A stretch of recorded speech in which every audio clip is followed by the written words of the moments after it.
ચૈત્ર મહિનો છે તો બાળકોને જમાડવા માટેની આપણે તૈયારી કરીએ છીએ બાળકો. હાય, હેલો.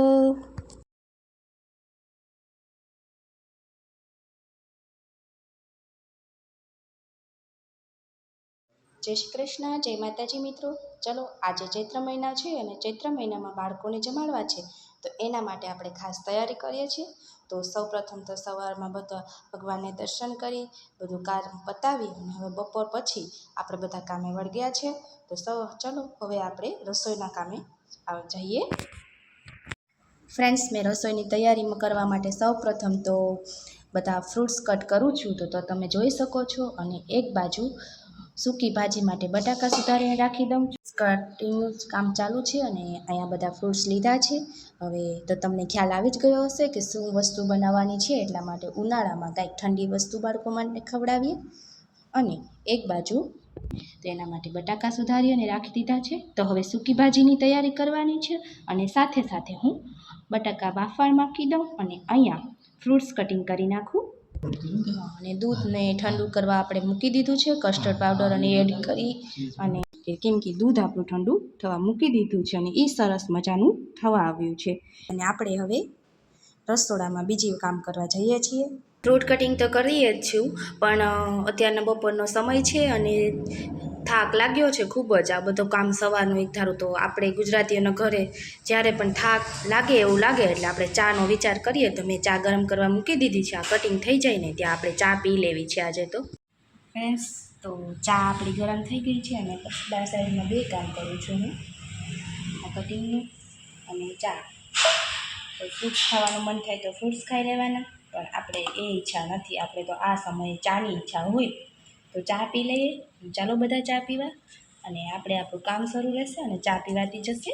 આપણા બધા ફ્રૂટ કટ કરી અને તૈયાર થઈ ગયા છે. અને એમાં એક મેં મસ્તની ગેમ કરી કે દાડમ જો આવી રીતના ફ્લાવર કરી અને પછી ચમચી ભટકાવી આખી ખખડાવી અને ઉપર આ ટાઈપે કરી અને બધું દાડમ એક સરખું નીકળી ગયું. જો ક્યાંક ક્યાંક જ છે, તો આ ટ્રાય જરૂર કરજો તમે પણ. હવે અહીંયા મેં દૂધ બધું ઠંડુ કરી અને રાખી લીધું છે. બધા ફ્રૂટ્સને એડ કરતા જઈએ એમાં. તો આપણે કેળાને એડ કરી દીધા, ચીકુને એડ કરી દઈએ, સફરજન એડ કર્યા છે અને હવે દાડમને એડ કરી દઈશું. આવી રીતે આપણે બંને તપેલીમાં બધા ફ્રૂટ્સ એડ કરી દીધા છે. અને એની પહેલાં મેં સવારમાં જ દૂધને ઉકાળી એમાં કસ્ટર્ડ પાવડર એડ કરી અને એ તો રેસીપી તમને ખબર જ હશે. તો ઠંડુ કરવા વહેલુંથી દૂધને મૂકેલું હતું અને હવે આપણે એને હલાવી નાખીએ. તો તૈયાર છે ફ્રૂટ સલાડ.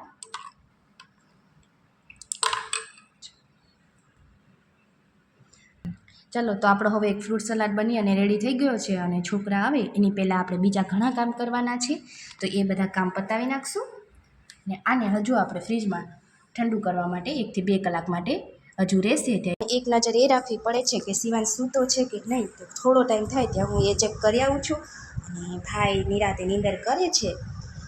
તો હવે શિવાંશ સૂતો છે એટલે આપણે હવે રસોઈનું કામ નિરાતે થશે. એટલો ટાઈમ આપણે રસોઈનું કામ કરી લઈએ. બધું કામ થઈ ગયું ત્યાં શિવાંશ ઉઠી ડાયરેક્ટ કપડાં ચેન્જ કરી અને મમ્માની હેલ્પ કરવા બેસી ગયો.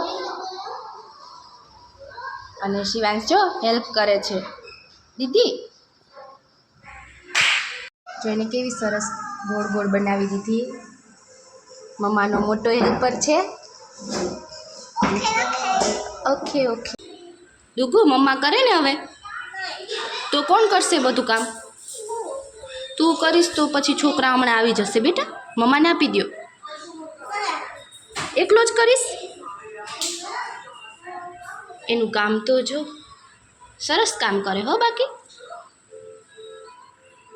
ફ્રેન્ડ્સ, તો બધી રસોઈ બની અને રેડી થઈ ગઈ છે.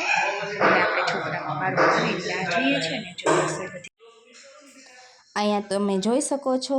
છાશ, ફ્રાઈસ, પૂરી, ખમણ, ચટણી, સૂકી ભાજી, ભાત અને ફ્રૂટ સલાડ. આપણું બધી વસ્તુ બની અને રેડી થઈ ગઈ છે. હવે આપણે બાળકો આવે એટલે આ બધી ડીશ તૈયાર કરવાની છે. તો બાળકો આવી અને નિરાતે વારાફરતી બધા જેમ આવતા જાય છે એમ જમતા જાય છે. હાય કરો. તો જો બધા બાળકો જમે છે અને જમી લે એટલે એક બાજુ મેં એને મીઠાઈ માટે આપણે ચોકલેટ્સ તૈયાર કરી છે જે બાળકોને આપણે આપવાની છે. તો તૈયાર છે બધી. અને હવે બાળકો રમે છે, નિરાતના જમતા જાય છે જે બાકી છે, અને બીજા બધા નિરાતના રમવા બેઠા છે, અને જમવાનું પણ ચાલુ છે અને બાળકોનું રમવાનું પણ ચાલુ છે, બધું સાથે છે. તો ફ્રેન્ડ્સ, બીજા વ્લોગ્સ જોવા ચેનલને સબસ્ક્રાઈબ કરજો.